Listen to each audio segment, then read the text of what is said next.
Muy bien. Fíjense, en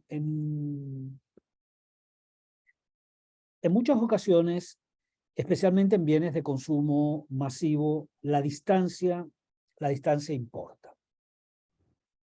Es decir, dónde estés ubicado en el espacio o la dimensión espacial pasa a tener una importancia crucial si efectivamente el trasladar la planta, el lugar donde está la planta de producción, a lo mejor está inevitablemente cerca del insumo principal que estás utilizando. Pensemos, por ejemplo, en Palúa, Cerro Bolívar, Mineral de Hierro, Ferrominera del Orinoco y los fundamentales consumidores de ese insumo básico como son la acería. Bueno, normalmente uno esperaría que el lugar de producción, aunque cabillas o productos planos, semiplanos, etcétera, de acero, se consumen a lo largo del país, en la industria de la construcción y en otras industrias, pues la localización óptima, desde el punto de vista, digamos, geográfico, debería estar precisamente lo más cerca posible del insumo fundamental. Pero hay otras ocasiones donde la planta, los insumos, etcétera, no requieren, digamos, no exigen requisitos de estar donde están los insumos. A lo mejor los insumos están simplemente en los centros urbanos, porque el insumo mano de obra es fundamental y por tanto debería estar en centros urbanos de población mayor. Si lo fundamental ahí no es tanto el lado de los costos y de la localización en función del uso de la minimización de los costos de transporte desde el lado de la producción, sino desde el lado del consumo. Y por tanto, pues seguramente las plantas estarán ubicadas lo más cerca posible de los centros de consumo. Y si los centros de consumo están dispersos en el espacio, como típicamente cualquier país de una relativa extensión lo está, pues sencillamente seguramente vale mucho la pena, se rentabiliza el tener plantas que sean fraccionables en su proceso de producción o que sean autocontenidos y que puedan estar más cerca de cada uno de los centros de consumo o de los centros de consumo o de los centros urbanos fundamentales del país. ¿Okay? Entonces, ese es el primer elemento, que es incorporar la relevancia que pueden tener los costos de transporte. Eso es lo primero. Lo segundo, vinculado a un monopolista que no tiene un lugar de producción, sino múltiples o varias plantas de producción, es la herencia, el llamado legacy, que ocurre cuando las empresas son empresas que están en marcha. Son empresas que tienen una edad, a ver, el lugar donde trabajo tiene 97 años de fundado. Y bueno, está con todos los esfuerzos, digamos, de transformación digital y de revisión de la estructura de costos, de funcionamiento, etcétera, etcétera. Pues por supuesto, hay procesos de producción que quedan obsoletos, hay lugares de atención del público que quedan obsoletos, hay nuevos lugares, digamos, de concentración transaccional y de vehículos de transacciones que tienen que incorporarse, pero pensemos, digamos, en un banco, y en un banco que no tiene 2 años, que tiene 50 años. Bueno, su historia es una historia primero de una función de producción, básicamente de presencia espacial, de presencia geográfica, ¿ok?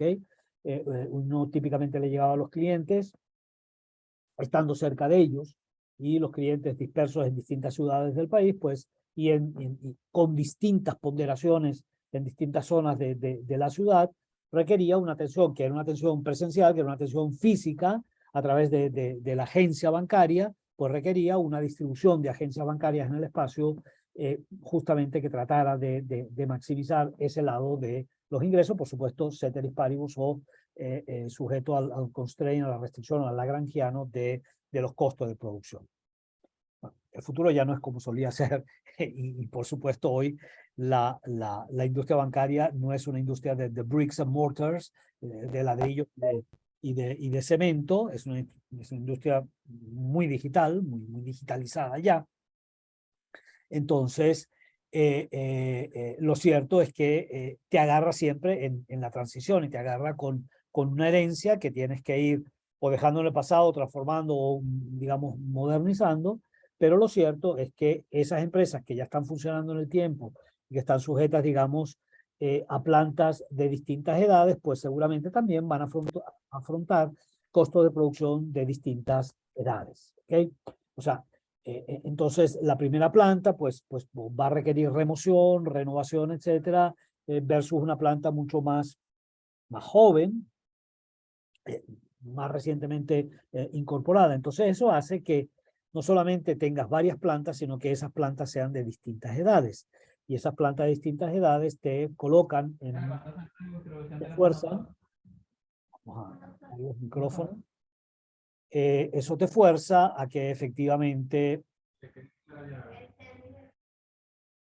estés obligado a maximizar, considerando los costos diferenciales que hay por planta y los ingresos, asumiendo además, ojo, que aquí estamos hablando, no estamos combinando multiplanta con multiproducto, estamos combinando monoproducto con multiplanta. ¿Ok? Entonces es un bien homogéneo que se produce eventualmente con distintos costos de producción, pero el bien es homogéneo y tiene un solo precio con el que se va al mercado a colocar ese bien. ¿De acuerdo? Muy bien. Entonces, en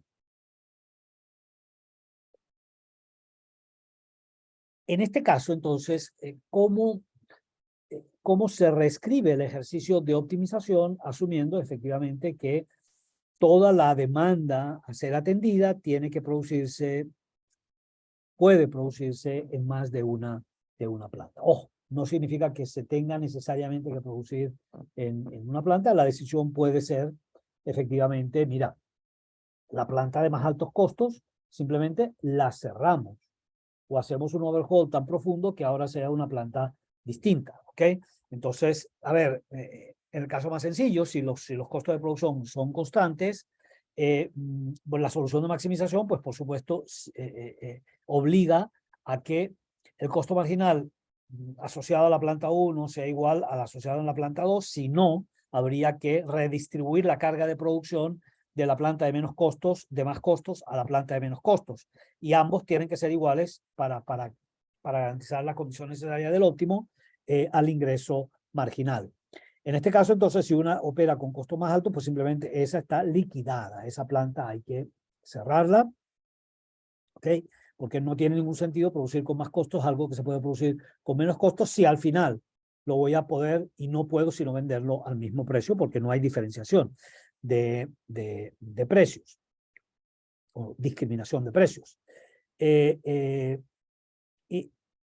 Pero sin embargo, existe, digamos, una condición que hay que cumplir para que efectivamente se cierre la planta, y es que con una sola planta o con las plantas que quedan más modernas, de menores costos, etcétera, se pueda abastecer toda la demanda del mercado. En caso contrario, en caso que hayan límites en la capacidad instalada en cada una de las plantas, incluyendo la más eficiente, pues simplemente se optaría por, digamos, por mantener abierta, con vida, es un híbrido entre abierta y vida, la planta de mayores costos, porque con ello se complementa el fragmento no satisfecho con la de la primera planta. Entonces, a ver, viendo las condiciones de orden, pues fíjense, ahora la maximización conjunta, ahora no estamos discriminando desde el lado de ingresos y de producción, simplemente el beneficio depende del volumen total producido multiplicado por el precio, eso me genera mi ingreso total, pero los costos totales sí están descompuestos, están separados entre los volúmenes producidos y los costos asociados a la planta 1 y, para simplificar, solamente para dos plantas, los de la planta 2.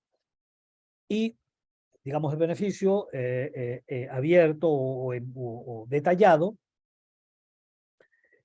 viene dado por lo que estás produciendo en la planta 1 y 2, ¿ok? Para el precio, un precio óptimo para la producción de ambas plantas, que sería, digamos, esta expresión, menos los costos asociados a producir el volumen Q1 por los costos unitarios, costos medios, y el volumen 2 en la planta 2. ¿Okay? Las condiciones de orden no son muy diferentes a las que uno asumiría intuitivamente, pues simplemente yo tengo que, planta a planta, garantizarme que el volumen seleccionado como óptimo, el Q1 asterisco y el Q2 asterisco, satisfaga esa condición de igualación de ingreso marginal a costo marginal en cada una de las plantas. Y como el producto no está diferenciado desde a ojos vista del consumidor, pues simplemente el ingreso marginal es idéntico para lo producido en la planta 1 y en la planta 2, y es un ingreso marginal en consecuencia único. De manera su fuerza a que efectivamente los costos marginales pues también tengan que ser idénticos entre empresas, a su vez idénticos al ingreso marginal. ¿Okay? Entonces, eso básicamente colocaría en una situación, aquí estamos haciendo un soporte gráfico muy sencillo, que nos diría, bueno, esa demanda, esa condición de maximización, de que yo produzca, de que cualquier diferencia de costos tiene que ser zanjada modificando los volúmenes asignados a cada una de las plantas, de suerte de igualar en el límite, en el margen, los costos de producción al ingreso marginal. Y digamos, imaginémonos que nos planteamos una situación de arranque o de inicio distinta a esa igualdad inicial. Y estamos asumiendo, bueno, aquí la construcción es como muy sencilla, estamos tomando individualmente la planta 1, la planta 2, contra el origen de la planta 2, de origen 0, estamos plasmando, dibujando la función de costo marginal creciente en esa planta contra un eje de coordenadas invertido y sumado o enfrentado cara a cara con el de la izquierda. Tendríamos pues un origen F con una trayectoria del costo marginal, la función está roja, pues también creciente, pero ojo, leída contra esta abscisa y contra esta abscisa y esta ordenada con origen en F. Aquí estamos midiendo el costo marginal de producción en la planta 1, los volúmenes de producción de la planta 1, los volúmenes de producción iniciales de la planta 2. Y imaginémonos que la situación inicial supone una producción Q sub 0, el sub 0 es el periodo, la identificación del periodo de tiempo, tiempo 1, tiempo 0, tiempo 1, implicaría que estoy produciendo en la planta 2 este volumen de producción Q sub 0,2 y en la planta 1 este volumen de producción, o sea, no o Q2 sub 0, sino o Q1 F 0. ¿Okay?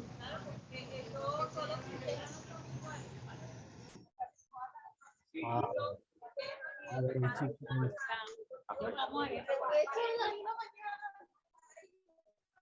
A ver, Jardín. Ok, ya lo tenemos cerrado. ¿Quién más está abierto? Jackson.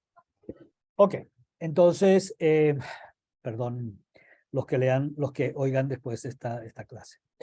Entonces, a ver, lo que estamos diciendo es que estamos generando unos volúmenes, estamos distribuyendo la producción total o la producción agregada con costos marginales que son mayores en el caso de la planta 2 de lo que lo son en la planta 1, ¿de acuerdo? Si eso es así, entonces no se satisface la condición de igualación de costos al ingreso marginal, porque efectivamente el ingreso marginal va a ser único si yo igualo lo de la planta 1 al ingreso marginal, pero la planta 2 está produciendo un bien o está produciendo unidades que tienen un costo superior.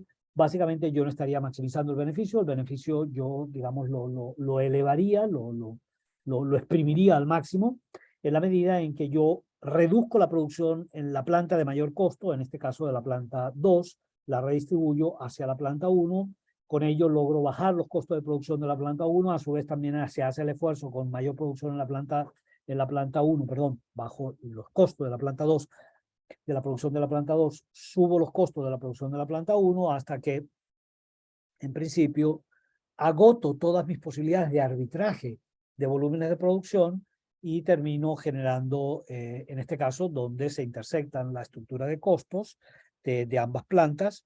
Fíjense ustedes que estamos hablando de costos bastante simétricos, ¿ok? Yo podría, y por tanto, la solución final de óptimo del productor para dos plantas distribuiría más o menos de manera equitativa la producción. Este no es necesariamente el caso, ni siquiera el más probable de que ello ocurra, especialmente si son plantas, repito, de estructura etaria o de edades diferentes, que haría que pues simplemente tendería a producir menos, si los costos son crecientes, tendería a producir menos volumen, el share en la producción total sería menor para la planta de mayores costos, mayor por supuesto para la planta de costos más livianos, más eficiente. ¿Ok? Entonces, esta sería la solución y yo maximizaría efectivamente migrando producción del lugar de más costos a menos costos, siempre y cuando, desde luego, sea viable la de más costos. En este caso son plantas iguales que han partido simplemente de una asignación inicial de producción o de cuotas diferente. ¿Ok? Por supuesto, yo puedo ensayar y los invito a que lo hagan con estructura de costos más altas por ejemplo, en la función, si desplazábamos la función de costo marginal de la planta 1, por tanto, hacia la derecha y mantuviéramos constante la estructura de costo de la planta 2, pues simplemente lo que obtendríamos es una desproporción en cuanto al share que aportaría la planta 1 versus la planta 2. Puedo hacer, de hecho, un desplazamiento lo suficientemente drástico como para que desaparezca la planta 1, ¿okay? Que sería el caso entonces donde siempre y cuando de nuevo se satisfaga la condición de que con una sola planta pueda abastecer todo el mercado, haría que fuera simplemente inviable, que fuera no económica la decisión de mantener abierta la planta de altos costos.